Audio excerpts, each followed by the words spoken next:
Rita naman, hindi naman pwede yun. Kahit si kamatayan, hindi tayo mapag-iiwalay. Kailangan mo ako't kailangan kita. Mahal na mahal mo rin naman ako, di ba? Kaya magsasama tayo hanggang kamatayan. Bitiwan mo ako! Nakakadiri ka! Hayop ka! Nasasaktan ako! Ano ba nangyayari sa'yo? At akala mo natatakot ako sa'yo? Hindi mo ako kilala, Rita. Hindi mo alam kung anong kaya kong gawin.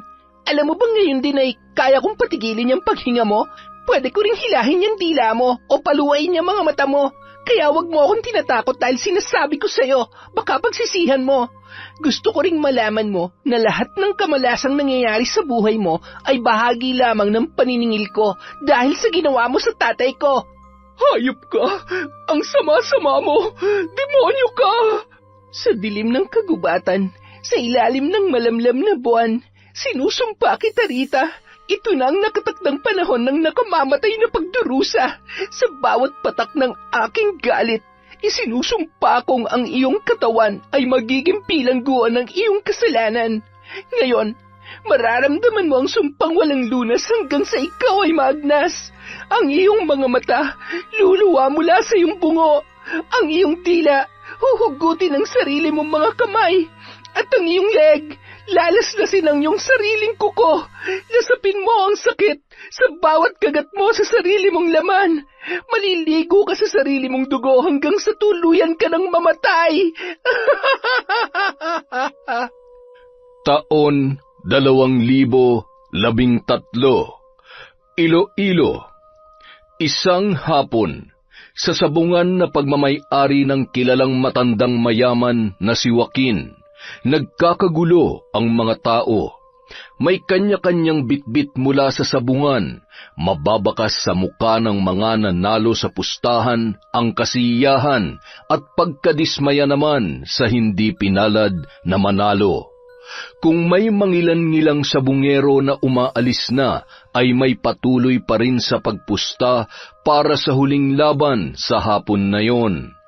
Sinisiguro naman ng kaibigan ni Charlotte na si Uno na maayos ang pagkakalagay niya ng tari sa hawak niyang manok. Nang masigurong maayos na yon, ay iniabot niya na sa sultador na si Mang Berting. Si Mang Berting ay ang ama ni Charlotte na isa namang Kristo. Suot nun ang maluwag na t-shirt at nakasombrerong kulay itim. Kung hindi lamang mahaba ang buhok ng dalaga ay mapagkakamalan yung lalaki dahil kung paano ito kumilos. Naaliw naman na nagmamasid si Joaquin sa dalagang anak ng kanyang kaibigan na si Mang Berto. Ang matandang lalaki na siya ring may-ari ng sabungan at sentensyador, nakapamewang sa kanyang pwesto at hinihintay ang huling sultada. Oh, huling pusta na to, 1,000. Sarado na ba? Wala na bang hahabol? Kasado na ang mga bossing? Mang Berto, ayos na ba yung pagkakatari ko? Oo naman, panalo na to. Tay, ayos na, bitaw na. Yan, ayos. Palaban talaga yung pula. Nang bitawan na ang dalawang manok ay nagsimula na ang sigaw ng mga sabungero para sa kani-kanilang pinustahan ng mga manok. Lakasan mong palo! Tugin mo na! Yan, sige pa! Woo! Tapos ang laban! Haha, panalo tayo, pre! Panalo! Lintik naman, oh! Mukhang tagilid ang manok ko. Malas ko ngayon. Sayang, mayayari na naman ako sa misis ko nito. Wala na! Bagsak ang puti! Panalo ang pula! Ayos lang yan, mga boss. Bawi na lang sa susunod na linggo. Napakabilis ng laban. Mukhang swerte lahat ng hinawakan kong manok ngayon, ah. May anting-anting ka yata, eh. Sandali lang, ha? Tay, ang laki ng pumasok na pusta kanina. Halos mabasag ng lalamunan ko kakasigaw. Oh, eto ang porsyento mo, Charlotte. O Uno, eto ang sayo. Uy, parang mas malaki pang kita mo sa akin, ah. Ilibre mo ako mamaya, ha? Oo ba? Ikaw pa ba? Malakas ka sa akin, tol. Nak, mauna ka nang umuwi, ha? Bilhan mo ng merienda ang lola mo at wag ka madudulas na sinama na naman kita rito. Sigurado malilintikan na naman tayo. Sige po, tay. Wag ho kayo masyadong magpapagabi, ha? Uno, tara na. Uno, ikaw nang bahala dyan sa unika iha ko, ha? Ay, sige po, Ma'am Berto. Siyempre naman. Ano kayang sasabihin ko kay Lola? Sigurado mag-uusisa na naman yon. Sa tingin mo makakalusot ka ngayon? Bahala na. Teka, libre mo naman ako ng palamigo. Kanina pa ako nang uuhaw eh. At saka, bibili din pala ako ng merienda para kay Lola. Eh di lalo kanya mabubuking na galing ka sa sabungan. Hindi naman siguro magsusumbong yung suma na galing tayo dito. Halos paubos na rin ang paninda ng mga nagtitinda ng sari-saring kakanin at maiinom dahil sa dami ng mga taong naroroon. May mangilan-ngilang napapakunot noo kapag nakikita ang dalagang Kristo. Pambihira tong si Berto. Tingnan mo nga yan, nag-iisa lang ang anak niya tapos itinulad pa sa kanya. Kaya nga tisay pa naman din pero kung kumilos at manamit ay talaga namang para nang lalaki. Mas malaki pa nga dyan sa palitong kasama niya. Kaibigan niya pala. Napangisi na lamang ang magkaibigan nang mapansin ang mga taong nakatingin sa kanila. Ano pong balita? Bago po ba yan? Matapos bumili ay nagpatuloy na ang dalawa sa paglalakad. Nakasabayan pa nila ang ilang mga sabungero na papauwi pa lamang at may kanya-kanyang pinag-uusapan hanggang sa makarating sila sa tapat ng bahay ni Don Joaquin. Charlotte! Hi, Charlotte, hindi Charlotte. Suntukin kaya kita. Alam mo naman na ganito ako magsalita eh. Ano ba yan? Wag na nga. Sandali lang. Halika, dito tayo. Oh, ano ba? Kailangan natin magtago dito. Kahapon kasi, may nakita ako pagdating ko dito. Hindi ko alam kung namamalik mata ba ako o talagang totoo yung nakita ko. Pero si Marco kasi, yung mayabang na tauhan ni Don Joaquin, nakita ko siya tapos yung chick si Babe ni Tanda na laging magkasama sa bayan. Tapos kahapon nagtukaan. Ikaw ha? Kung ayaw mo mapahamak, itiko mo yung bibig mo. Huwag ka rin gumagawa ng kwento. Alam mo, nahawahan ka na ng mga tsismosang tindera sa sabungan. Halika na, at baka mapagkamalan pa tayong magnanakaw sa ginagawa natin. Hindi nga ako nagsisinungaling. Ayun, tingnan mo, di ba si ano yun? Ay, umuwi na nga tayo. Aray, oo na. Pambira naman makakalas ang balikat ko sa lakas ng pagkakahila mo eh. Bakit ka ba kasi nang mamadali? Natatay na kasi ako eh. Mukhang nasira ata yung tiyan ko sa palamig na binili natin. Pambira naman Kadalaga mong tao kumutot kang baho. Bakit? May mabango bang utot? Yung utot mo ba mabango? Huwag ka nang sumagot. Itiko mo na lang yung bunganga mo dahil mas mabaho pa yan kesa sa utot ko. Hindi naman Kakatoothbrush ko lang kaya nung isang araw. Samantala. Nakatulog ako. Anong oras na ba? Ay, lintik. Siguradong pauwi na si Joaquin. Marco, gumising ka. Bumangon ka na dyan. Rita naman. Pagkatapos mo akong pagurin, ngayon, ay... Kapag hindi ka bumangon dyan, malilintikan tayong dalawa. Magmadali ka na. Ano bang kinakatakot mo? Kapag nahuli niya tayo, sa tingin mo ba, may magagawa pa siya? Baka atakihin na yung sa puso kapag nalaman niya na... Marco naman Gusto ko lang mag-ingat. At saka, hindi natin alam kung anong kaya niyang gawin kapag nalaman niya ang tungkol sa atin. Ay, oo na. Pero, sa tingin ko, hindi pa naman darating yun, kaya... Halos mag-iisang taon na ring nagsasama si Rita at Joaquin. Pinapaniwala niya ang matanda na tapat at totoo ang pagmamahal at pag-aalagang ipinapakita niya rito. Lingid sa kaalaman ni Don Joaquin na ang isa sa kanyang pinagkakatiwalaang tauhan ay totoong karelasyon ng kanyang kinakasama. Matagal nilang pinagplanuhan yun. Bukod sa mayaman kasi si Don Joaquin ay wala rin yung asawa o anak man lamang na magmamana sa mga ari-arian nito. Samantala, lakad-takbo na ang ginawa ng magkaibigan para makarating sa bahay ni na Charlotte. Patay, mukhang nakakunot noon na si Lola Esther Hindi na ako tutuloy Siguradong hinihintay na rin ako ni Lolo. Sige na, ako nang bahala sa lola kong... Buti naman at naisipan mo pang umuwi. Saan ka nang galing, Sumama ka na naman ba sa sabungan? Nasaan ang magaling mong ama? Anong oras na? Malapit na lumubog ang araw, tsaka mo pa lamang naisipang umuwi,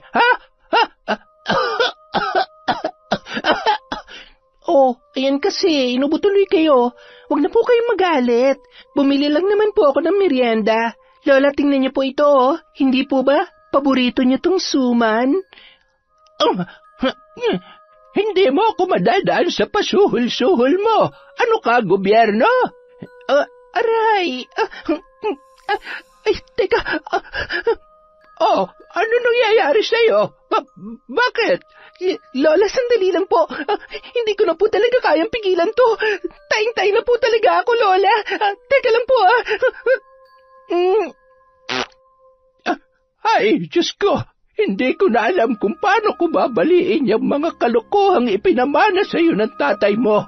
Amang mahabagin, nagkaka-wrinkles na ata ako sa pagiging pasaway ng batang ito.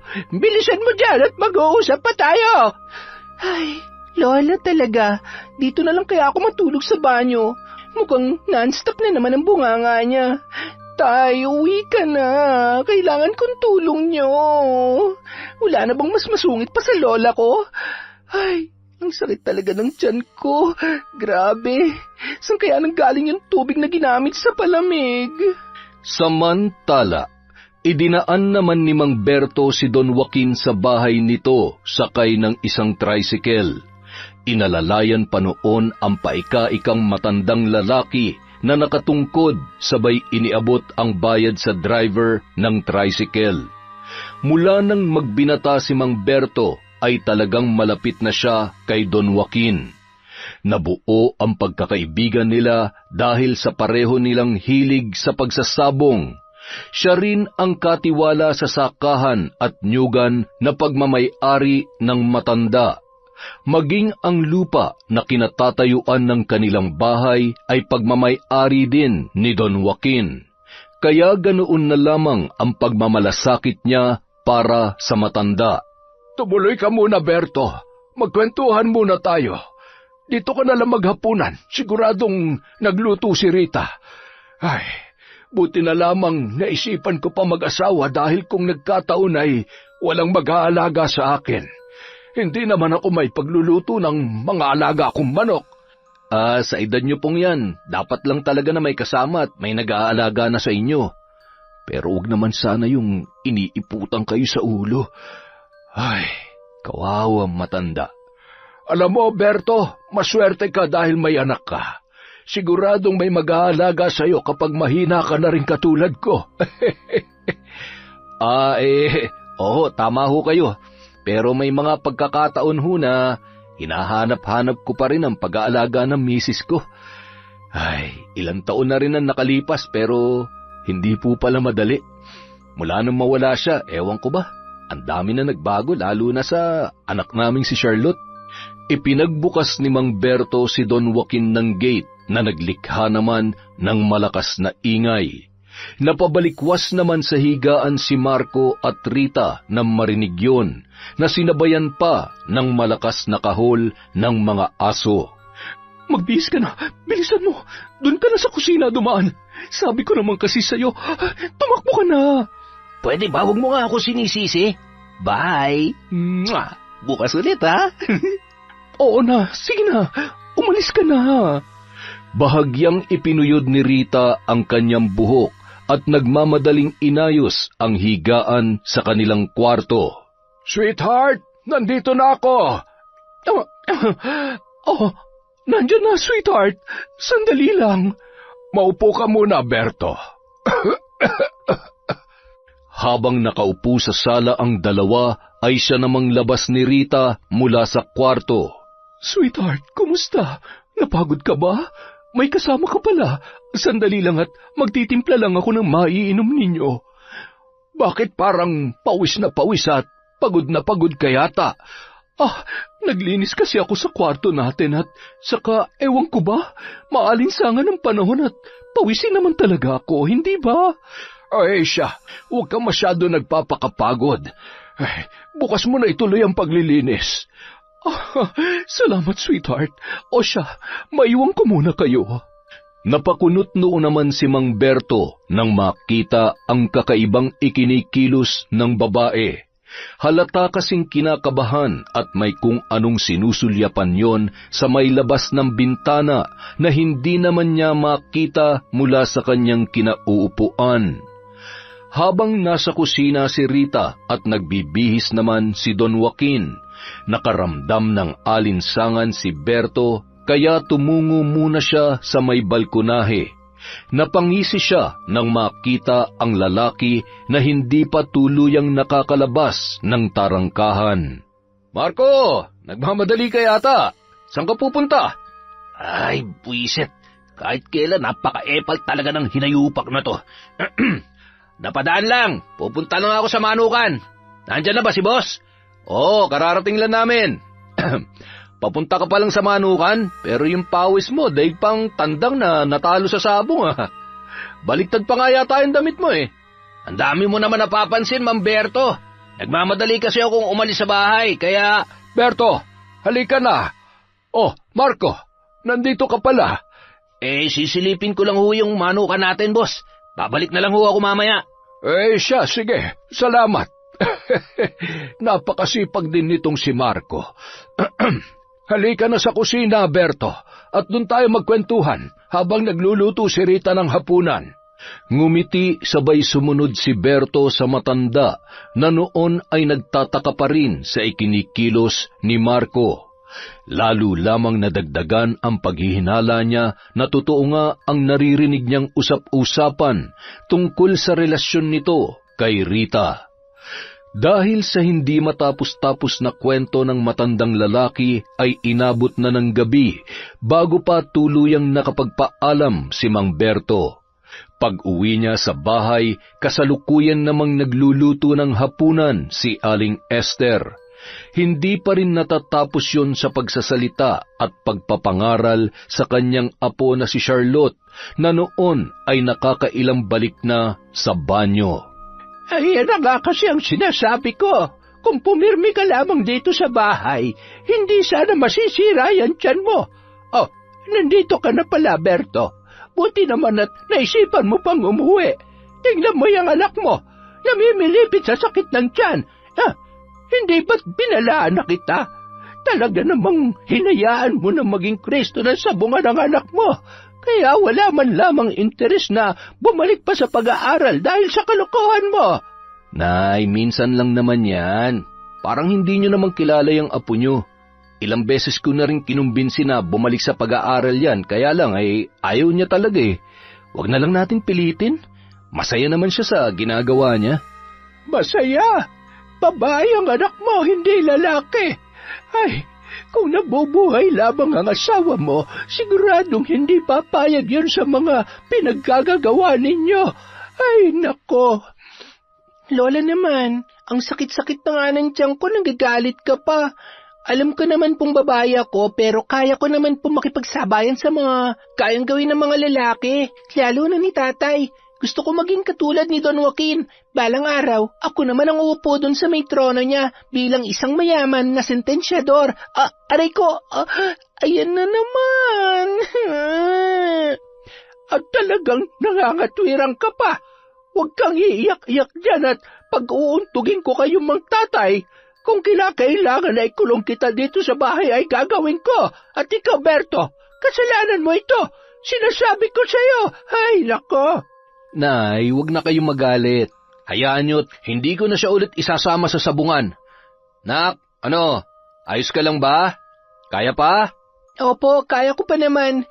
Hay, Lola, huwag na kayong mag-alala. Sa susunod na pasukan, susubukan ko po ulit mag-aral. Ang layo naman po kasi.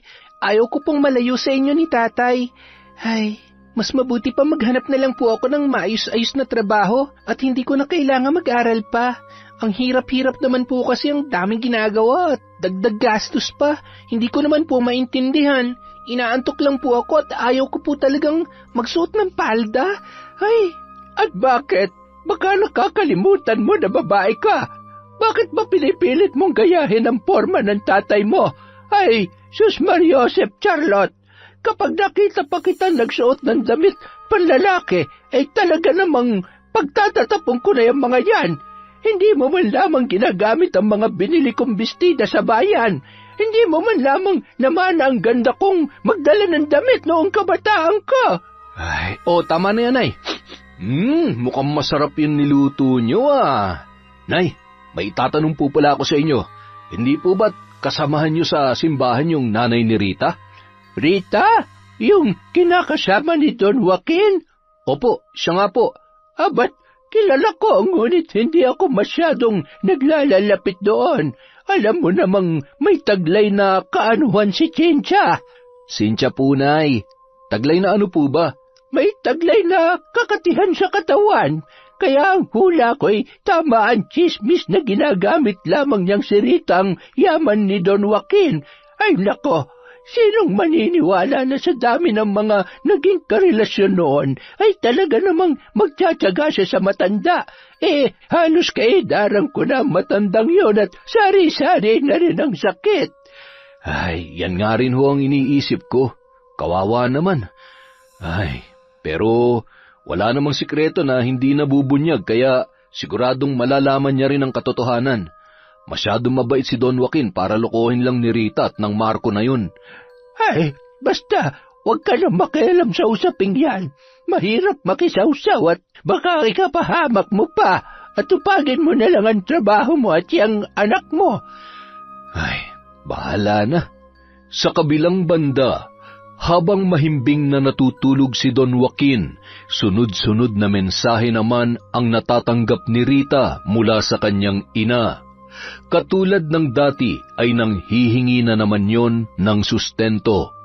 Bagamat naturingang aktibo sa simbahan ay malakas yon kung magsugal at mismong sa bahay pa nila. Agad namang lumabas si Rita sa kwarto at tinawagan ang kanyang ina. Nay, bukas ho ay pupunta ako dyan. Ihahatid ko yung perang pambayad dun sa kaibigan yung alam mo na. Ay, napapagod na ho ako sa pagiging alila ng matandang ito. Sabihin niyo dun sa kaibigan niyo na tuluyan na. Sa tagal niya nang may sakit ay hindi na magtataka ang mga taga rito kung mamamatay na siya. Hindi ko na kayang magtiis pa. Gusto ko nang mamuhay ng malaya. Nakakapagod mag-alaga ng matandang to at magpanggap na mahal ko siya. Ay, sige nanay, aagahan ko na lang pagpunta dyan. Magpapaalam ako kay Joaquin bukas. Magkano po palang kailangan ninyo? Opo, sige po nay. Bye. Matapos ang sandaling pakikipag-usap ay pumasok yun sa kwarto at agad na humiga sa katabi ng mahimbing na natutulog na matanda. Marahan niya pa yung tinitigan sabay ngumisi habang hinahaplos-haplos ang buhok noon. Kaunting tiis na lang. Kapag nawala ka na, malaya na ako. At lahat ng kayamanan at ari-arian mo ay nasisiguro kong mapupunta sa akin. Kinaumagahan. Sweetheart, bumangon ka na dyan. Nakaluto na ako ng almusal. Mamamalengke ako tapos dadaan ako sa bahay ni nanay. Medyo matagal na rin kasing hindi ako nakakabisita doon. Baka nagtatampo na yun. Okay lang ba? Oo naman. Basta wag kang masyadong magtatagal doon. Medyo masama kasi ang pakiramdam ko. Siguro ay napagod ako kahapon at dahil na rin sa init ng panahon. Ikaw naman kasi. Sabi ko naman sa iyo hindi na makakabuti sa kalusugan mo ang pagpunta sa sabungan. At saka pwede namang ipaubaya mo na lamang kay Marco o di kaya dun sa kaibigan mong si Berto. Pero di hamak na mas mapagkakatiwalaan naman si Marco dahil bukod sa masipag ay talaga namang nakikita ko kung gaano siya kapursigido sa pagtatrabaho.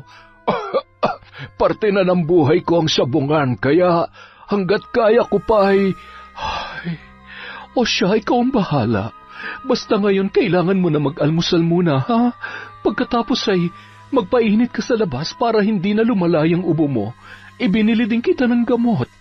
Matapos kumain ng agahan ay agad namang inabutan ni Don Joaquin ng malaking halaga si Rita para sa pamamalengke at pambili ng kanyang gamot. Nakakaipon si Rita dahil inaabutan siya ng matanda para sa kanyang mga personal na pangangailangan.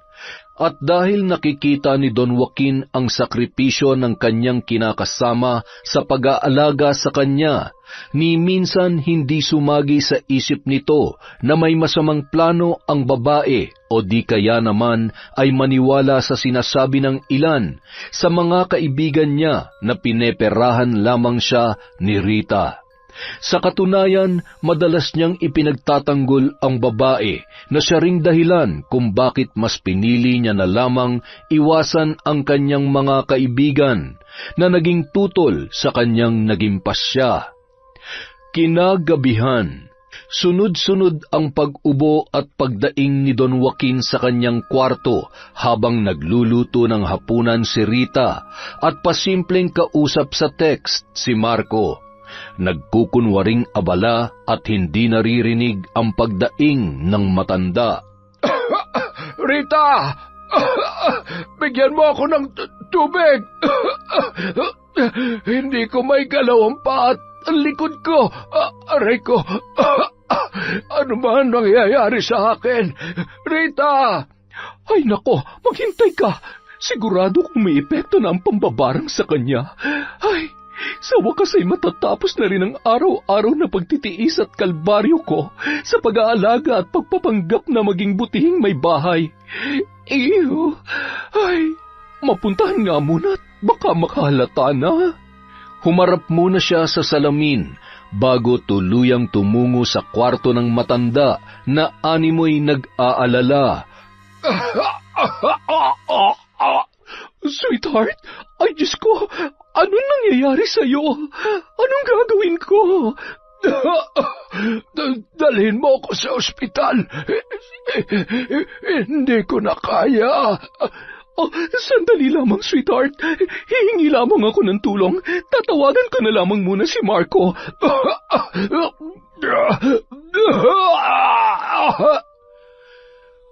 Hawak ni Joaquin ang naninikip na dibdib at itinuro niya ang kanyang cellphone na nakapatong sa tukador na animoy may gustong tawagan nung mga oras na yon.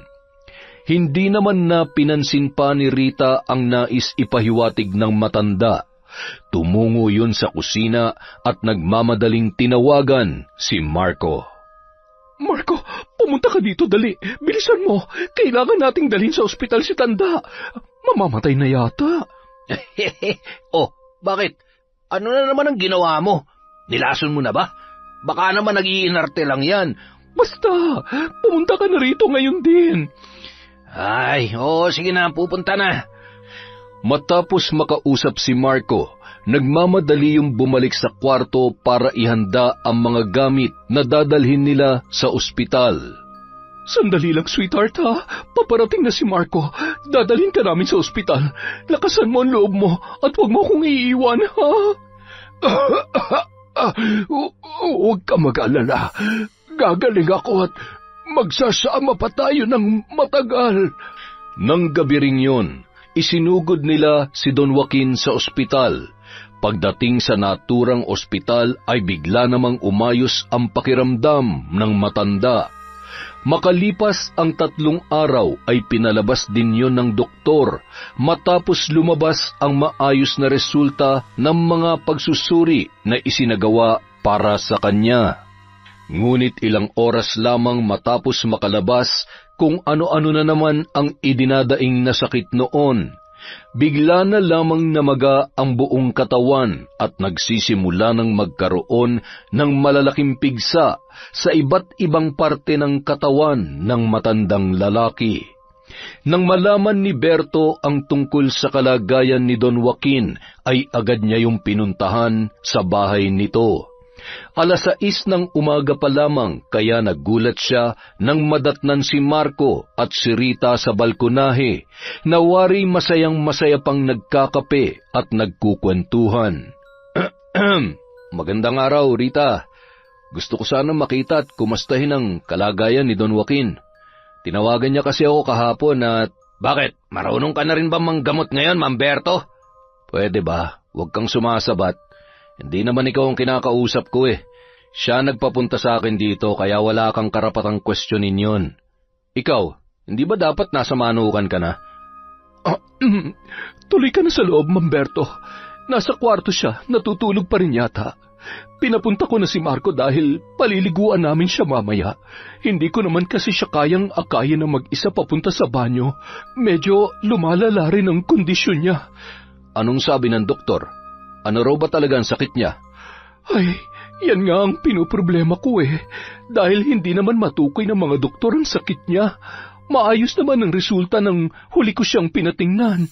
Hindi ko na nga alam ang gagawin eh. Awang-awa na ako kay Sweetheart. Parang tinudurog ang puso ko kapag nakikita ko siyang nahihirapan. Baka hindi naman talaga doktor ang kailangan niya. Minsan kasi may mga karamdaman na hindi maipaliwanag. Kung hindi masuri ng doktor ay siguradong may ibang malalim na dahilan.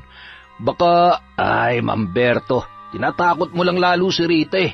Sige na, puntahan mo na at maya-maya ay paliliguan na namin siya. Marami pa akong trabaho na asikasuhin. Huwag ka mag-alala, Marco. Sandali lang naman ako. Napakasipag mo naman talaga. Sa sobrang sipag mo, mukhang pati mga hindi dapat asikasuhin ay inaasikaso mo na. Nagkatinginan na lamang sina Rita at Marco dahil sa sinabing yon ni Mang Berto. Nakaramdam ng pamumula ng pisngi ang dalawa na animoy tinamaan sa ibig sabihin ng lalaki. Nagpatuloy sa paglakad papasok ng loob ng bahay at tumungo sa kwarto ng matanda. Hindi naman makapaniwala si Berto nang makita ang kalagayan ni Don Joaquin. Berto, salamat at dinalaw mo ako. Si Rita, nasaan siya? Don Joaquin, hindi po biro ang kalagayan niyo ngayon. Huwag niyo po sanang mamasamain pero sa tingin ko po ay kailangan niyong magpatingin sa albularyo.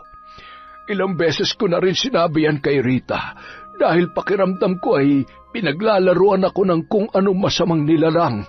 Hindi na ako halos makatulog sa gabi sa sobrang sakit na nararamdaman ko at pakiramdam ko ay lalo ako nanghihina. Tingnan mo nga ang mga sugat ko. Pakiramdam ko unti-unti na akong nabubulok na parang bangkay. Tulungan mo ako, Berto. Gusto ko pa mabuhay. Huwag kayong mag-alala. Tutulungan ko po kayo. Aalamin natin kung sino may gawa nito sa inyo. Malakas ang hinala ko na binabarang kayo, Don Joaquin. Kaya mag-iingat kayo sa mga taong pinagkakatiwalaan nyo. Hindi lahat ng taong akala natin ay nagmamalasakit sa atin, totoo. Huwag kayong magpapatalo sa awa at pagmamahal mo sa mga taong nakapaligid sa inyo. Tumango na lamang ang matanda na animoy naiintindihan kung ano ang ibig sabihin ni Mang Berto. Dala ang isang damit na pagmamay-ari ng matanda. Isinilid yon ni Mang Berto sa likod na bahagi ng kanyang salawal upang hindi mapansin ni na Marco at Rita.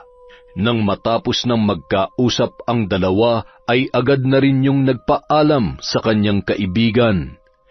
Nang makaalis si Mang Berto ay agad namang pinaliguan ni na Marco at Rita si Don Joaquin.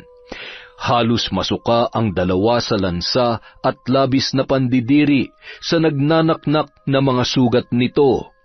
Pagkatapos mabihisan ay nagmamadali namang nagpaalam si Marco na inihatid naman ni Rita sa pintuan.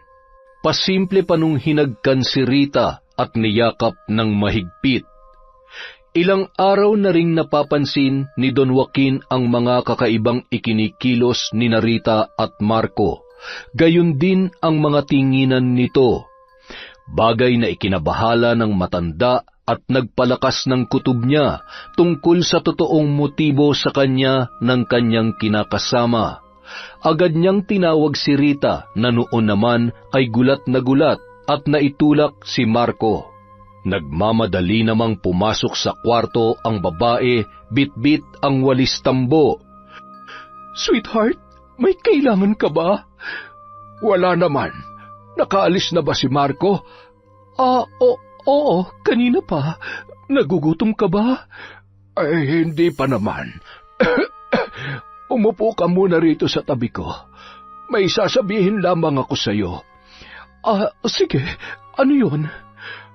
Rita, minahal mo ba talaga ako?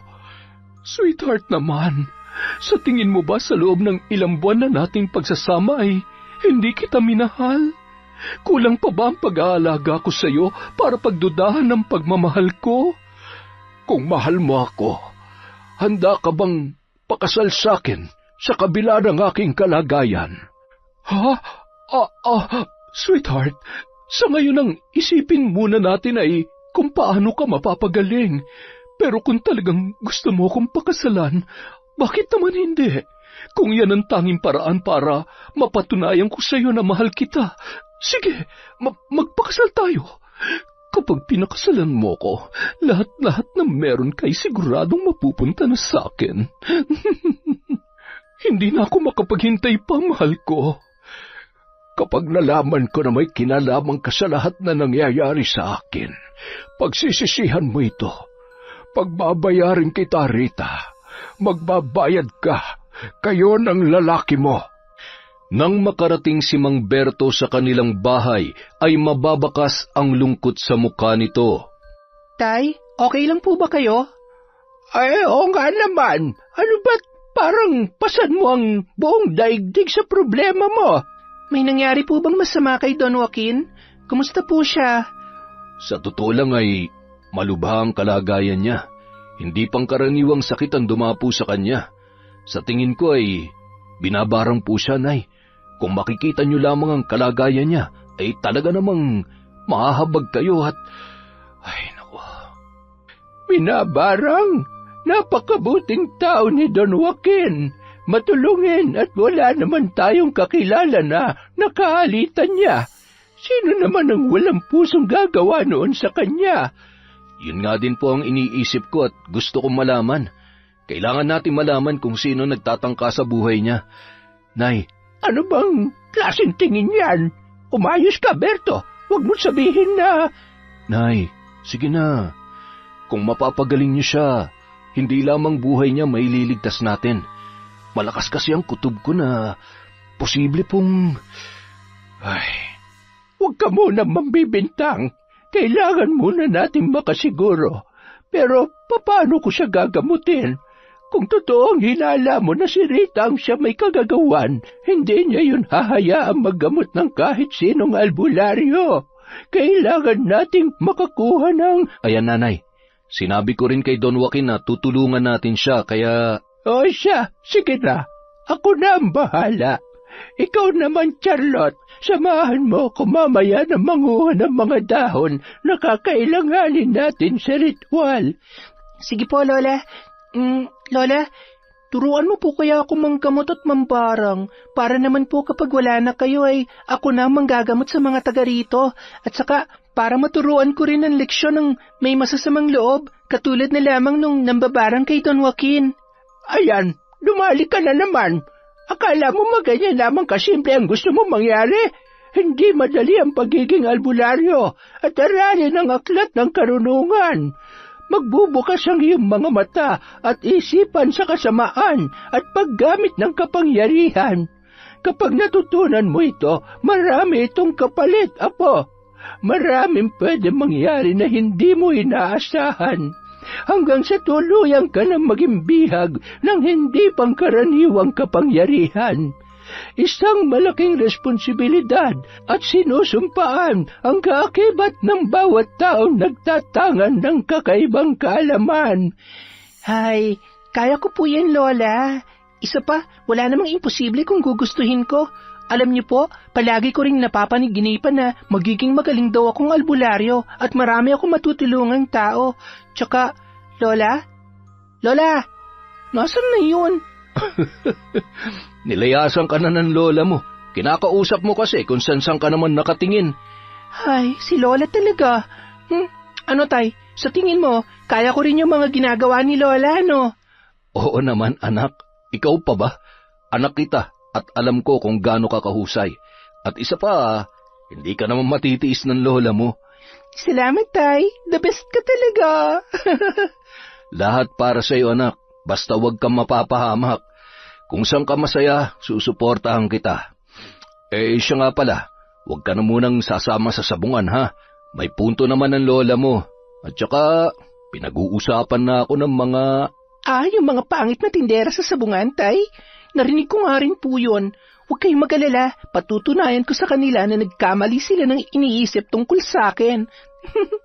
Siya. Sige na, anak. Pupunta muna ako sa palayan. Ingat po kayo. I love you, Tay. Tulungan mo na dito ang lola mo, ha? Sige po. Lola, ako na pong bahala magwalis dyan. Siya. Tapusin mo na ito at magluluto na muna ako. Lola? Ano na naman? Charlotte, tantanan mo ako kung ayaw mong mahambalos kita nitong hawak kong walis. Ay, napakasungit talaga. Napapailing-iling na lamang si Lola Esther papasok sa kusina at nilingon muli ang kanyang apo. Ramdam niya na may potensyal ang dalaga sa nais nito, bagay na labis niya namang kinatatakutan dahil alam niya kung gaano kadelikado ang maaaring mangyari kay Charlotte. Lahat ng pasakit at pagsubok dahil sa pagyakap niya sa itim na karunungan ay naranasan niya na, bagay na ayaw niyang mangyari sa kanyang apo. Ang pagkamatay ng dalawa niya pang anak at asawa ay bunga ng paggamit niya ng itim na kapangyarihan.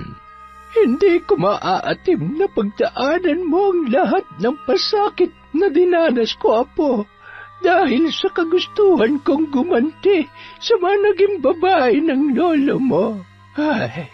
Magiging mas ligtas ka kung mananatiling sarado ang iyong kaalaman tungkol sa pambabarang.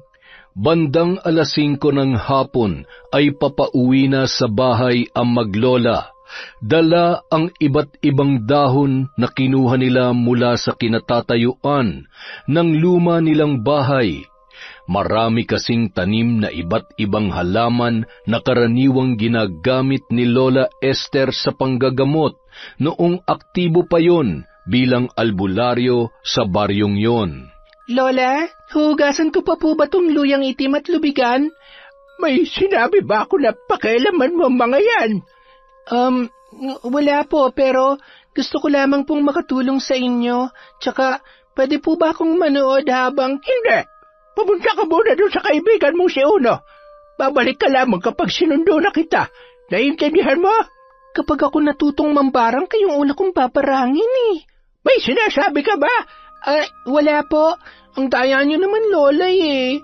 Dapat nga... Huwag mo nga akong pinangungunahan, Charlotte. Alam ko kung ano nararapat sa'yo. Maiintindihan mo rin ako pagdating ng tamang panahon. Kaya huwag ka nang magpumilit sa mga bagay na hindi po pwede.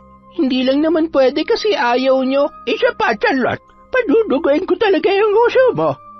Napabuntong hininga na lamang ang dalaga, sabay lumabas sa pinto ng kanilang kusina at umupo sa may upuan sa may puno ng mangga. Ay, kung ayaw niyo akong turuan, gagawa na lamang ako ng paraan para... Tama! Maya-maya, nakita niya nang isinasara ni Lola Esther ang pinto at sinenyasan na siyang umalis muna dahil magsisimula na yon sa kanyang ritual.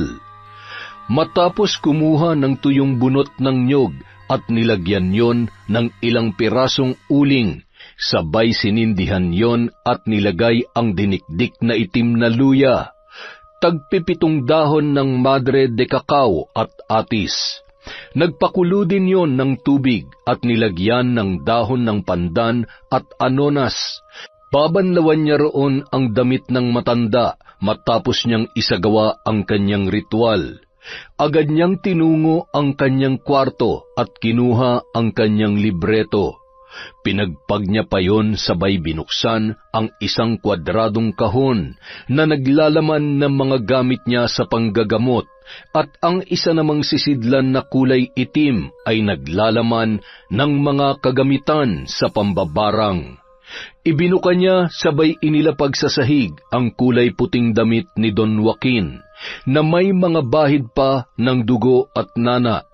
Sinindihan ng matandang babae ang 3 puting kandila na ginagamit niya kapag nanggagamot. Marahan niyang binasa ang mga nakasulat na salita sa isang pahina ng libretong noon ay hawak niya. Pagkatapos ay nag-usal yon ng paulit-ulit na salita habang nakapikit ang kanyang mga mata at nakatapat sa isang palangganang may tubig ang kanyang mga kamay. Sa hangin dumaan, sa tubig lumitaw, sa apoy ipakita at sa lupa'y maghayag. Sa tulong ng aking kapangyarihan, nais kong malaman, ihayag mo sa pamamagitan ng tubig na ito ang katotohanan sa kung sino man na nagbabanta sa buhay ni Joaquin. Bigyan mo rin siya ng sapat na lakas upang labanan ang sumpa na nagpapahina at posibleng maging sanhi ng kanyang katapusan. Ibalik mo sa pambabarang ang bagsik ng sumpang kanyang binitawan. Samantala, Ano na naman ang pinaplano mo? Basta, samahan mo lang ako. Kailangan ko makita kung anong ginagawa ni Lola. Doon tayo sa may kwarto niya. Kailangan mong iangat ng bahagya yung plywood na dingding para makita ko siya na maayos, ha? Pambira naman, oh. Kapag tayo nahulit ng pagalitan, ay nako ka. Hindi yan. Walang mahuhuli kung walang magpapahuli. Halika na. Dali! dahan-dahang naglakad ang magkaibigan at sinunod naman ni Uno ang utos sa kanya ni Charlotte. Buong pwersang iniangat ni Uno ang may kalumaan ng plywood na dingding. Doon ay nakasilip naman si Charlotte. Pinagmamasdan at inaaral ang bawat kilos ng kanyang lola Esther. Sinasabayan pa noon ang bawat pagbuka ng bibig ng matanda habang nanginginig naman ang mga payat na braso ni Uno na noon ay ngalay na. Nang matapos na ang matanda sa pagriritwal at inililigpit na ang ilang mga gamit, ay siya namang biglang tuluyang pagkatuklap ng kalahating bahagi ng plywood sa kwarto ni Lola Esther. Sa lakas ng puwersa ay tumilapon ng dalawa, sabay tumakbo nang marinig ang sigaw ng matanda na noon ay galit na galit. Saan kayo pupunta? Pumasok kayo dito, bilisan niya! Ayan kasi, Charlotte naman kasi, kahit kailan talaga pahamak ka. Ikaw naman kasi, masyado mo naman nilakasan yung pagkakahila kaya nasira tuloy. Nahuli tuloy tayo. Dati naman na kasi marupok yun eh. Ano? Papasok kayo dito, hahabulin ko kayo ng walis tingting na ito. Lola, wala po akong kasalanan ha. Nakiusap lang po sa akin si Charlotte. May inuutos pala sa akin si lolo ko. Ayusin ko na lang po bukas. Gabi na po kasi bawal pong... Sige po, bye-bye Lola. Bye-bye Charlotte. Hoy Uno, bumalik ka dito. Lola, wag mo po akong papaluin yan. Masakit yan Lola. Hindi ka marunong mapagsabihan at pakiusapan. Bakit ba napakatigas ng ulo mo, ha? Lahat na lamang ba ng sasabihin ko ay hindi mo itatatak dyan sa kokote mo? Mamamatay ako sa iyo ng maaga. Lola, okay lang po ba kayo? Lola, sorry na. Hindi na po mauulit. Huwag po muna kayo mamamatay, Lola. Sige ka, pakikilamang kayo mga lintik ka. Ikuha mo ako ng tubig. Ay, nag-iisa nga po, pero ang pagkapasaway mo ay katumbas naman ng 10 katao. Ay, bakit ba ganun na lamang kalalim ang interes niya sa aklat ng karunungan? Hindi kaya may tawag nga siya ng... Ay, huwag naman sana. Lola, heto na po yung tubig. Sorry po talaga, Lola. Gusto ko lamang pong... Kung itinadhana kang maging katulad ko, darating din ang tamang pagkakataon. Ngunit binabalaan kita kung gaano kadaling umalib sa kapangyarihang itim na taglay ko, ay siya ring hirap na kumawala sa oras na tinanggap mo na ito. Ay, hindi na ako makahinga. Alam ko naman po yun, Lola. Maraming beses niyo na hong sinabi sa akin yan. Handa naman po ako. Alam ko po sa sarili ko kung anong gusto ko. Buo po ang loob ko na matutunan ng lahat, anuman po ang maging kapalit. Napabuntong hininga na lamang si Lola Esther dahil sa mga binitawang salita ni Charlotte. Nang hawakan nito ang kanyang kamay ay naramdaman niya ang isang puwersa na nagpapakita ng isang kakaibang abilidad. Kung hindi ko siya magagawang pigilan sa gusto niya, kailangan ko siyang gabayan. Hindi ko siya maaaring pabayaan. Bandang 8:00 ng gabi, maagang nakatulog si Charlotte at nananatiling nakaupo naman si Lola Esther sa mesa sa kusina habang hinihintay ang kanyang anak na si Mang Berto. Maya-maya, dumating na rin yon, bitbit ang isang sako na may lamang niyog at gulay mula sa bukid. Buti naman at nandito ka na. Tama ang hinala mo. Si Rita, ang nanay niya, at maging si Marco ay may alam din sa mga nangyayari kay Joaquin. Ang ikinaganda ay nagawa kong pagalingin ang karamdaman niya at ibalik yon sa mambabarang na may gawa ng sumpa. Ano na ang plano mo ngayon? Kailangan malaman ni Don Joaquin ang katotohanan. Nasa sa kanya lamang ang pagpapasya sa kung anong nararapat kay Rita at sa walang hiyang Marco na yun. Mga ahas sila, wala silang awa. Kinabukasan, maagang pinuntahan ni Mang Berto kasama ang anak na si Charlotte, ang matanda. Maganda na ang pakiramdam noon at bigla na lamang nawala ang mga sugat niya sa katawan. Nang marinig ni Don Joaquin ang sinabi ni Mang Berto tungkol kay Rita ay hindi naman na yon nagtaka. Isang malaking pagkakamali na nag-alaga ako ng ahas. Ngunit ang hindi niya alam, ako naman ay ulupong. Gagapang siyang muli palabas sa bahay na ito. Mga hayop, mga taksil. Anong nangyayari dito? Anong ginawa niyo sa sweetheart ko?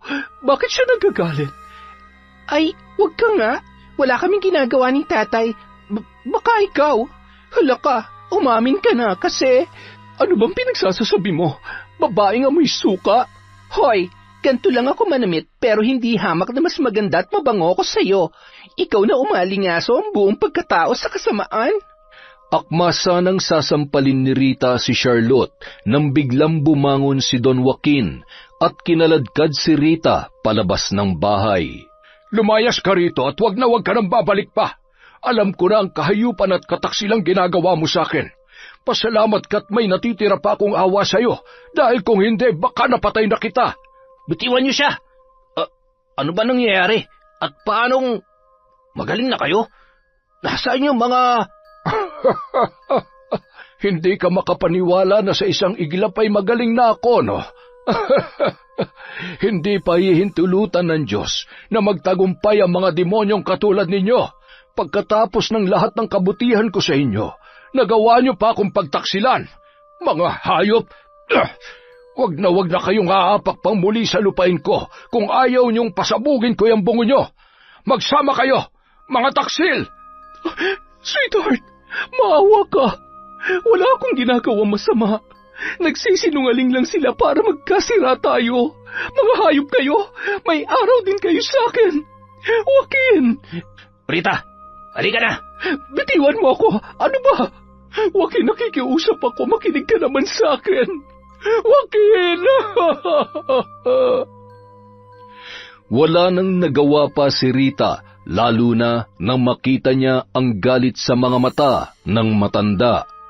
Kaya labagman sa kanyang kalooban ay umiiyak at nakatulalang naglakad na lamang yon pauwi sa bahay ng kanyang ina kasama ni Marco na noon ay nagngingit-ngit pa rin sa galit. Alam mo, kasalanan to ng hayop na Berto na yun eh. Masyadong pakialamero. Hindi na ba siya nakontento sa ari-arian ng matanda na pinapakinabangan niya at pati yung diskarte natin pinakikialaman niya pa? Sinira nilang buhay natin. Kailangan nating gumanti. Hindi ako papayag na mauwi sa wala lahat ng sakripisyo ko. Alam mo kung wala lang naman si Mamberto, wala tayong magiging problema eh. Kapag nagkasakit siya ulit, ako pa rin ang kakailanganin niya. Anong gusto mong gawin ko? Anong pa nga ba? Patayin mo si Mamberto, pati yung anak niyang pakialamera. Lahat ng tao na humadlang sa atin, lahat sila'y dapat mamatay. Seryoso ka ba? Tarantado naman ako, Rita. Alam ko yun, pero hindi ko naman kayang pumatay ng tao. Kung ganun ayaw mo? Hindi mo kaya? Pwede naman natin silang ipabarang. Yung isang banatan lang tapos dedo na agad, di ba? Hindi nga pwede. Nakita mo naman, di ba? Nagawa nilang pagalingin si Tanda. Magsasayang lang tayo ng pera at panahon. Pero ikaw rin, kapag hindi mo ginawa ang gusto ko, bahala ka. Magtatrabaho na ako sa malayo at kahit kailan, hindi na ako magpapakita sa'yo. Iiwanan na talaga kita. Rita naman, alam mo namang ikaw ang buhay ko. Sige na, gagawin ko ng gusto mo. Sa ngayon ay maghahanap muna ako ng tamang pagkakataon. Makalipas ang 1 buwan, naging mas abala si Mang Berto dahil siya na rin ang nag-aasikaso sa manukan ni Don Joaquin. Naghahanap siya ng ibang tauhan na mapagkakatiwalaan sa sakahan at nyugan na pagmamay-ari din ng matanda. Bumalik na rin ang sigla ni Don Joaquin, kaya madalas ay sinasamahan pa siya noon sa pagpapatuka ng kanyang mga manok. Isang hapon, bandang 5:00 ay nagpaalam na si Don Joaquin na uuwi na sa bahay, habang tinatapos ni Mang Berto ang pagwawalis sa malawak na kulungan ng mga manok. O siya, mauna na ako sa bahay. Dumaan ka muna doon bago ka umuwi at iaabot ko ang sahod mo. Sige ho. Dahan-dahan lang ho sa paglalakad at huwag ka mag-alala. Mas malakas at matibay na ang tuhod ko ngayon dahil sa nilagang halamang gamot na galing sa Nanay Esther mo. Baka po pala dumaan si Nanay at Charlotte. Pakisabi na lang po na nandito pa ako. Siya nga pala, Don Joaquin, gusto kong magpasalamat sa lahat ng kabutihan at tulong niyo sa akin. Walang anuman. Niligtas mo ang buhay ko, Berto. Kaya dapat ay ako pa magpasalamat sa iyo. Hindi ka lamang naging mabuting kaibigan. Salamat sa mabuting serbisyo at sa lahat ng mga naitulong mo sa akin para mapangalagaan ang mga ari-arian ko. Ay siya, sige na, at hindi ko na kayang pigilin itong pananakit ng tiyan ko. Kailangan ko na magbawas. Makalipas ang ilang sandali, bigla na lamang may nagsalita sa likod ni Mang Berto. Kumusta ka na, Mang Berto? Ayos ba? Hay-hay ang buhay mo ngayon, Daig mo pang tagapagmana ng ari-arian ni Tanda. Malas lang dahil... Anong gagawin mo sa akin? Bitiwan mo yan. Maawa ka. Wala akong kasalanan sa'yo. Wala pala, Sa bawat pagtaga ko sa'yo, alalahanin mo ang araw na nawalan ako ng trabaho dahil sa buwisit na pagiging pakailamero mo. Tama na. At alam mo ba, isusunod ko ang anak mo, hayop ka. Wag, maawa ka. Tadtad ng taga ang buong katawan ni Mamberto at naliligo na yon sa kanyang sariling dugo. Buti na lamang na taon na paparating ang maglola kasama ang ilang tauhan mula sa sakahan na kumuha rin ng sahod kay Don Joaquin. Walang kasimbilis na tumakbo si Marco, bitbitang itak na tumutulo pa ang dugo. Nang matanawan yon ni Charlotte ay napalundag yon at tumakbo papunta sa kanyang ama na ngayon ay nakahandusay na sa lupa. Nawalan ng malay si Lola Esther sa labis na takot na agad namang inalalayan ng kanilang mga kasama. Nagpupumalahaw naman si Charlotte nang makita ang kalagayan ng kanyang ama. Tatay! Tatay ko! Huwag mo akong iiwan, tatay! Hayop siya! Igaganti kita! Isinusumpa ko! Pagsisisihan niyo ang ginawa niya sa inyo! Tulong! Tulungan niyo po kami! Makalipas ang 1 buwan. Apo, malungkot ka na naman. May problema ba? Wala ho. Pinag-iisipan ko lang po kung anong dapat kong gawin sa Rita at sa Marco na yon. Apo, pasasaan ba't mahanap din sila ng kapulisan? Mabibigyan din ng hustisya nangyari sa tatay mo. Charlotte, sinong kausap mo? Ay, nagsasalita ka na naman mag-isa. Huwag ka nga maingay. Kausap ko si Lola. Ha? Si Lola Esther? Charlotte naman. Huwag ka namang nananakot ng ganyan. Seryoso ba? Hanggang ngayon ba ay umuwi ka na? Ayaw ni Lola na maingay. Sisimulan na namin ang ritual. May paghihiganti na namin si tatay. Charlotte, sandali. Shh! Huwag ka nga makulit. Sige na, umuwi ka na. Bukas samahan mo ako sa gubat. Samahan mo ako. Ipapakita ko sa'yo kung paano ko tatapusin ang Marco na yon. Ay, naku po, Diyos ko. Ano ba nangyayari sa kanya? Nababaliw na ba siya? Ay, kinikilabutan tuloy ako. Hindi kaya pinakailaman niya yung mga gamit ni Lola Esther kaya siya nagkakaganyan? Pagsapit ng 6:00 ng gabi. Lola, panuorin niyo ako. Sabihin niyo lamang po kung tama ba ang ginagawa ko. Sabi ko naman sa inyo, di ba? Magiging makapangyarihan at mahusay na mambabarang ako. Sa pagkakataong to, wala silang takas sa paniningil ko sa kanilang kasalanan. Magpatayan kayo! Magpatayan kayo at mabulok sa impyerno! Samantala, Ano?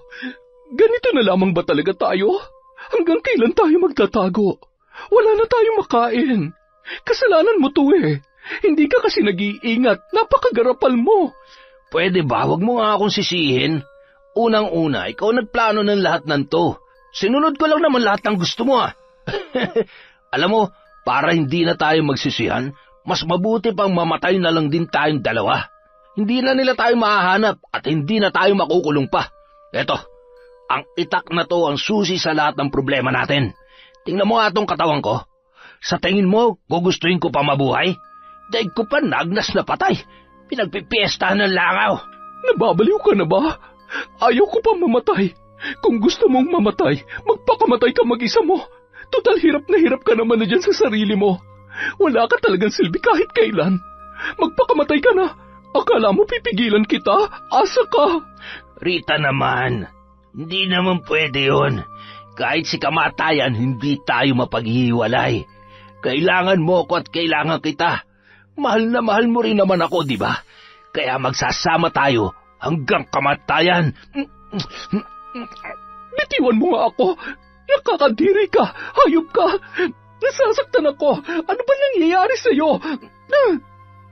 matapos itulak ni Rita si Marco at mabitawan ang hawak noong matalim na bagay ay nagmamadali namang dinampot yon ni Rita. Sige, subukan mo lumapit. Hindi ako magdadalawang isip na tagain ka. Tatagain mo ako? Talaga ba, Rita? Sige, subukan mo. Subukan mo. Sorry. Marco, patawarin mo ako. Ayaw ko na. Pagod na ako. Nay! Halos mawala na sa katinoan ang babae. Nanginginig ang kamay at maraming bahid ng dugo na tumakbo at naghanap ng tricycle na masasakyan pauwi sa kanilang bahay. 10:00 ng gabi, tahimik na ang mga kabahayan. Papasok pa lamang noon si Aling Cynthia mula sa sugalan. Nagulat na lamang siya nang biglang may yumapos sa kanyang likuran. Nay! Oh, anong ginagawa mo rito?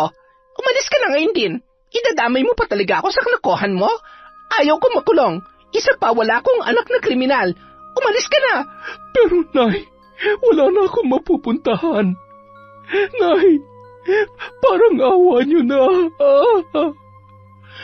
Nang mawalan ng malay ay wala nang nagawa pa si Aling Cynthia, kundi ang tulungan ang kanyang anak.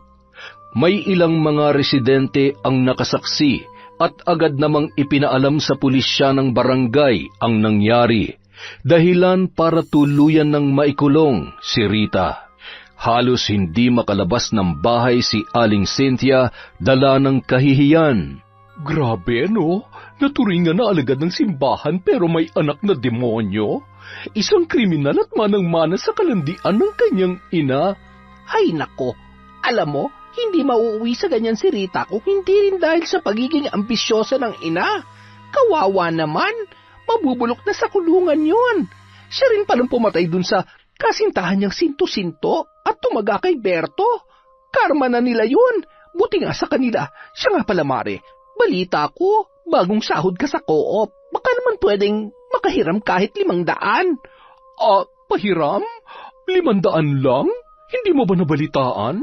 Pwede rin kasuhan ang mga nakakalimot na magbayad ng utang. Magkano nga ulit yung hihiramin mo? Mare? Wag na lang. Mabilis ko lang naman kitain yan sa pambabarang. Sige na't mukhang ginaganahan na akong magritual. Mare, hoy, sandali lang. Heto na, pahihiramin na kita. Gusto mo 1,000? Kinaumagahan, agad na tumungo sa kulungang pamprobinsyal si Charlotte kung saan ikinulong si Rita matapos tuluyang umamin sa kanyang mga naging kasalanan. Bagay na bagay ka rito, pero kung ako masusunod, mas nababagay ka sa loob ng nag-aapoy na rehas. Hayop ka! Anong pinaplano mo, ha? Total, nandito na rin naman ako. Hindi na ako magdadalawang isip na patayin ka. At akala mo natatakot ako sa'yo? Hindi mo ako kilala, Rita. Hindi mo alam kung anong kaya kong gawin. Alam mo bang ngayon din ay kaya kong patigilin yung paghinga mo? Pwede ko ring hilahin yung dila mo o paluwain yung mga mata mo. Kaya wag mo akong tinatakot dahil sinasabi ko sa'yo, baka pagsisihan mo. Gusto ko ring malaman mo na lahat ng kamalasan nangyayari sa buhay mo ay bahagi lamang ng paniningil ko dahil sa ginawa niyo sa tatay ko at dahil sa pagkamatay ni Lola. Lahat na lang ba isisisi mo sa akin? Anong klaseng nilalang ka? Anong ginawa mo? Alam mo kung anong ibig kong sabihin at gusto ko lang din malaman mo na hindi pa ako tapos sa paniningil ko. Gusto kong iparamdam sa'yo kung gaano kasakit ang dinulot mo sa buhay ko. Paalam, Rita. Magdasal-dasal ka na, baka sakaling maisalba mo pa ang sarili mo.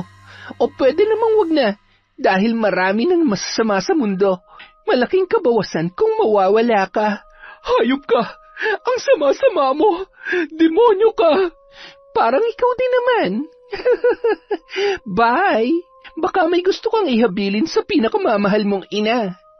Paano ba yan? Mukhang hindi na kayo magkikita pa. Ako na lang ang saktan mo. Huwag mo nang idamay ang nanay ko. Charlotte! Charlotte! Nang sumunod na araw, umagang-umaga, bitbit ni Charlotte ang isang kumpul ng bulaklak na kulay puti at kandila.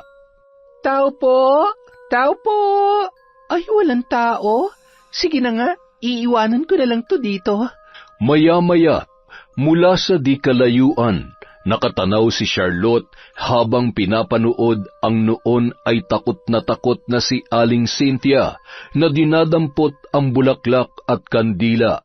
Natanawan pa siya noon sabay kinawayan at ngumisi ang dalaga. Bigla na lamang yung bumulong sa hangin at kasabay noon ay ang biglaang paninikip ng dibdib ng babae. Napahawak pa yon sa pinto hanggang sa tuluyan ng natumba at nalagutan ng hininga. Kahit na magwala ka pa sa galit, wala ka nang magagawa pa. Ngayon mararamdaman mo na ang sakit na nararamdaman ko sa pagkamatay ni Lola. Kinagabihan, nakarating na rin kay Rita ang malungkot na balita. Nay, patawarin niyo ako. Kasalanan kong lahat ng ito. Kung may babalik ko lang ang oras at panahon, sana... aray! Bakit parang... nahihirapan akong huminga? Ano nangyayari sa akin? Sa kabilang banda... Ano na naman bang ginagawa natin dito? Charlotte naman eh. Hindi ba pwedeng sa bahay ka na lang magritual? Tara na, umuwi na tayo. Ayon sa aklat na ito, nagiging mas malakas kami pagsapit ng 12:00, lalo na kapag kabilugan ng buwan. Huwag ka nang anduwag, maupo ka lang dyan. Kapag ako nagalit, tatahiin ko yung bibig mo. Ito na, tatahimik na. Aray, Malamok. Diyos ko po naman, sa dami na magiging kaibigan ko, mambabarang pa talaga. Matapos ilapag ang kulay puting tela sa gitna ng kakahuyan at sinindihan isa-isa ang mga kandila, nagsimula ng umusal ng mga kakaibang salita habang nakabuka ang mga kamay at nakapikit. Ilang sandali lamang ay ramdam na ni Uno ang pagbabago ng ihip ng hangin. Nagtataasan ang balahibo ng binata sa buong katawan. Gustuhin niya mang pigilan si Charlotte sa ginagawa nito ay hindi niya magawang makapagsalita at kumilos nung mga oras na yon. Sa dilim ng kagubatan, sa ilalim ng malamlam na buwan, sinusumpa kita, Rita. Ito na ang nakatakdang panahon ng nakamamatay na pagdurusa. Sa bawat patak ng aking galit, isinusumpa kong ang iyong katawan ay magiging bilangguan ng iyong kasalanan. Ngayon, mararamdaman mo ang sumpang walang lunas hanggang sa ikaw ay magnas. Ang iyong mga mata, luluwa mula sa iyong bungo. Ang iyong tila, huhugutin ang sarili mong mga kamay. At ang iyong leeg, lalaslasin ang iyong sariling kuko. Lasapin mo ang sakit sa bawat kagat mo sa sarili mong laman. Maliligo ka sa sarili mong dugo hanggang sa tuluyan ka ng mamatay. Samantala,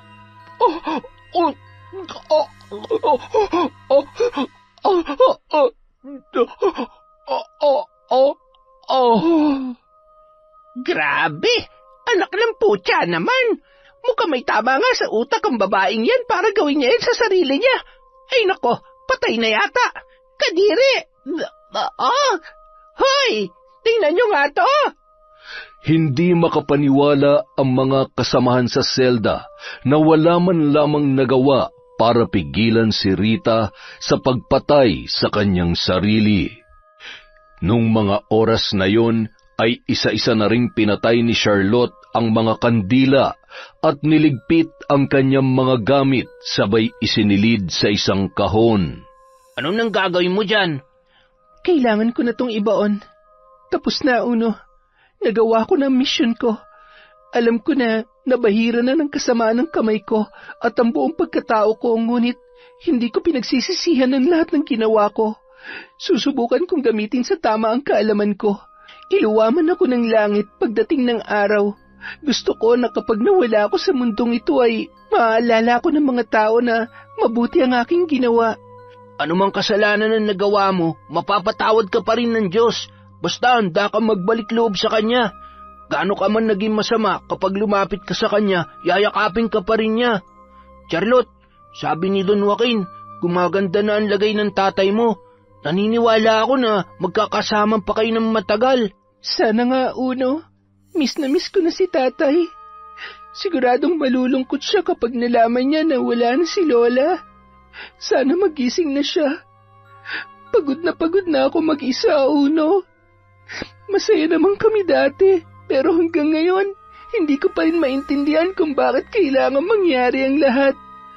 Sa kagustuhan namin tulungan si Don Joaquin, si tatay naman ang napahamak. Walang mali sa ginawa ng tatay mo. Natural, magkaibigan sila, kaya magdadamayan sila. Ang may kasalanan ay yung mga taong may masasamang loob, katulad ni Rita at ni Marco. Mawala silang awa at lalong wala silang puso. O bakit? Huwag mo sabihin na nagsisisi ka na sa... Hindi naaalala ko lang si Lola. Pakiramdam ko kasi nawala siya nang wala man lamang akong pabaon na masayang alaala. Puros kaya sakit ng ulong ibinibigay ko sa kanya. Lahat na lang ng ayaw niya ginagawa ko. Masama ba ako nga po? Hindi alam ko naman na kahit pasaway ka, mahal na mahal mo siya eh. Pero alam mo, kung talagang gusto mo pa siyang mapasaya, pwede mo pa namang gawin yung mga bagay na gusto niya kahit wala na siya. Salamat, Uno. Buti na lang may kaibigan ako na tulad mo. Pasensya ka na, ha? Alam ko na... Huwag ka mag-alala, kahit anong mangyari, nandito lang ako. Magkaibigan tayo. At masaya ako na maging parte ng mga kalokohan mo at pati na rin kung paano mo lalampasan ang mga problema mo. Aray! Ay, tara na nga, umuwi na tayo. Sandali lang, may sasabihin ako sa'yo. Ha? Charlotte, wag mo naman akong tinititigan ng ganyan. Wag mo akong hahalikan. Hindi ako nag-toothbrush kanina. At saka, tanga, bakit naman kita hahalikan? Sira ka talaga. Ay, hawakan mo tong kahon. Ako na maghuhukay at baka makalas pa yung braso mo. Ay, ganyan kasi yung mga napapanood ko sa Hindi tayo talo. Babae rin ang gusto ko. Ha? Seryoso ka ba? Wag naman, Charlotte. Hindi mo ba naalala na gusto ng lola mo na magsuot ka ng bestida? Paano mo gagawin yun kung... Ay, ang daming sinasabi. Nagbibiro lang ako, babae ako. Sayang ang ganda ko kung... basta, tsaka na natin pag-usapan yan at... naantok na tuloy ako. Matapos maibaon ang gamit sa pambabarang at ang aklat ng karunungan, ay agad na ring naglakad pabalik ang magkaibigan pauwi sa kanilang bahay. Kinabukasan, maagang nagising si Charlotte. Nakatingin sa bubong ng kanilang bahay at inaalala ang mga panahon na buhay pa ang kanyang lola. Kasama niya rin ang kanyang tatay Berto. Hindi niya maiwasang maluha dahil sa labis na kalungkutan. Hindi niya rin alam kung kailan niya makakasamang muli ang kanyang ama na nasa Maynila. Doon yon ipinagagamot ng kaibigan nitong si Don Joaquin dahil sa kinailangan niyong ilipat sa Maynila upang masiguro na maisasalba pa ang buhay noon. Naghihintay lamang sila ng tawag mula kay Don Joaquin tungkol sa kalagayan ng kanyang ama. Diyos ko, alam ko pong makasalanan ako at wala akong karapatang humiling ng kahit ano. Pero sana, makasama ko pa po si tatay. Sana makabalik pa siya ng buhay. Maya-maya, napabalikwas siya nang marinig ang ingay mula sa labas ng kanilang bahay. Marahan niyang pinakikinggan ang mga pamilyar na boses. Dali-dalin tumakbo palabas ang dalaga. Don Joaquin, nakabalik na po kayo. Nasaan po si tatay? Pasensya na, Iha. Ano kasi, Hindi. Huwag niyo sabihin patay na ang tatay ko. Hindi maaari. Hindi totoo yan. Kailangan ko si tatay. Kailangan ko siya. Iha, hindi pa patay ang tatay mo. Kaya ako nandito para sunduin kita dahil gusto kong doon na kayo tumira sa bahay ko. Doon ay may nurse na mag-aasikaso sa kanya. Magaling na siya pero kailangan pa rin ng sapat na medical na atensyon. Sa dami ng operasyon na pinagdaanan niya ay hindi na manunumbalik sa normal ang buhay niya. Pero sa ngayon, makakausap mo na uli siya katulad ng dati. Salamat po sa tulong ninyo. Hindi na po ako makapaghintay pa na makita at makausap ang tatay ko. Salamat po. Utang ko sa tatay mo ang buhay ko. Sa inyo, kaya walang katumbas na kabayaran ang kabutihan nyo. Nakakalungkot lamang dahil nadamay pa siya, pati na rin ang lola mo. Huwag ka mag-alala. Ipinapangako ko na gagawin kong lahat upang maibigay ko sa iyo ang buhay na pinapangarap ng tatay mo para sa iyo, Iha. Pati na rin ang kaibigan mong si Uno. Wala naman akong mga anak at pamilya, kaya maghahanap na lamang ako ng may mabubuting puso na karapat dapat tulungan. Nabalitaan niyo na po ba nangyari kina Rita at Marco? Oo, Iha. Ni katiting na away, wala akong naramdaman. Maaaring yun lamang ang tanging paraan para pagbayaran nila ang mga kasalanan nila. Mga wala silang puso, kaya dapat lamang na... Ako po may kagagawan ng lahat ng yon. Ano? Paanong... Si Lola Esther po ang dahilan kung bakit kayo gumaling. May kakayahan siyang manggamot at may kakayahan din po siyang mambarang. Maraming beses ko po siyang pinilit na turuan ako, pero paulit-ulit po siyang tumatanggi dahil ayaw niya pumapahamak ako. Nung namatay siya nung araw na nasa ospital din po si Papa, sa sobrang galit ko nakipag-anip ako sa itim na kapangyarihan. Inaral ko mag-isa ang aklat ng karunungan hanggang sa tuluyan ko yung natutunan. Pinatay ko po sila. Pinagbayad ko sila sa mga kasalanan nila. Ay, Diyos ko, huwag mong sabihin na hanggang sa ngayon ay... Matapos kong gawin ang huling ritual para kay Rita, ibinaon ko na po ang aklat ng karunungan. Gusto ko pa ring mamuhay ng normal, alang-alang po sa kahilingan ni Lola. Ay, mabuti na lamang at hindi ka napahamak. Ginabayan po ako ni Lola. Hindi niya po ako pinabayaan ng mga panahon na mag-isa lamang ako at kailangan ko ng tulong niya. Oy siya, dalhin mo ng ilan sa mga gamit mo at hinihintay ka na ng tatay mo. Don Joaquin! Charlotte, tara na! Abay, napakabilis mo naman. Bakit may dala ka rin mga damit? Sigurado ka bang hindi mo tinakasan ng lolo mo? Nagpaalam ka ba? Oo naman. Sabi nga ni Lolo, wag na raw po akong babalik at masyado raw ho akong... Ay, baka po kapag sinabi ko ay hindi nyo na ako tanggapin sa bahay nyo. Pambihira kang bata ka, oo. Huwag ka mag-alala, hindi problema ang pagkain. Sisiguruhin ko na mamumroblema ka kung paano mo uubusin ang mga pagkain, hindi kung ano ang kakainin mo. Talaga ho? Salamat po, Don Joaquin. Pagsisilbihan ko po kayo sa abot ng aking makakaya. Basta... Habang naghihintay ang dalawa kay Charlotte, ay siya namang pagdating ng isang matandang lalaki. Uno! Sandali lang. Bakit nawala sa lalagyan ko yung brief ko, ha? Dinala mo ba? Akin na, at ako'y dadalo sa sayawan mamaya. Lolo naman, pahiram muna. Ay, hindi po pwede. Akin na, bilis. Uno, ibigay mo na't ibibili na lamang kita. Pare, mukhang magkasukat tayo. Hayaan mo't padadalhan kita ng marami at mukhang... maswerte ito, pare. Kaya kahit butas na, hindi ko pa pwedeng tuluyang ipamana kay Uno. Tara na ho. Ha? Ikaw ba yan, Charlotte? Babae ka na nga, Kailan pa? Gusto ko lang sorpresahin si tatay. Lolo, mamimiss niyo ho si Uno at syempre pati ako. Hindi naman siguro. Ako'y rinding-rindi na sa pagiging pasaway niyan. Sa pagiging pasaway ninyo. Siya, mag-iingat kayo at ako'y mananahipan ng... Bandang 11:00 na ng tanghali nang sila ay makarating sa bahay ni Don Joaquin. Patakbong pumasok si Charlotte at nagngingilid ang luha na niyakap ang kanyang ama na noon ay nakaupo sa wheelchair. Tatay, sobrang namiss ko po kayo. Mahal na mahal ko kayo, tatay. Ang lola mo, kumusta siya? Bakit hindi mo siya kasama?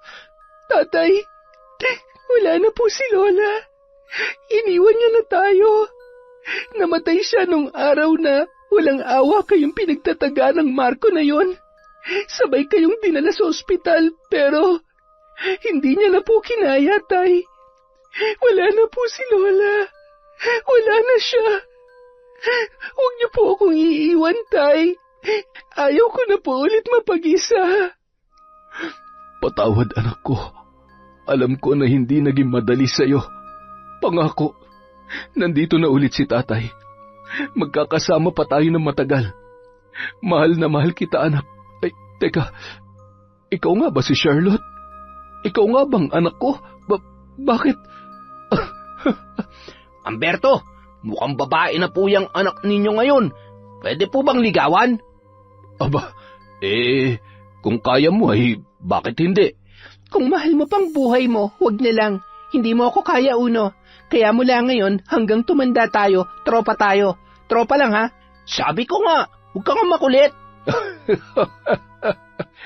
Mula sa araw na ito, kakalimutan na natin ang malungkot na nakaraan. Halina kayo sa kusina at nagpahanda ako ng pagkain.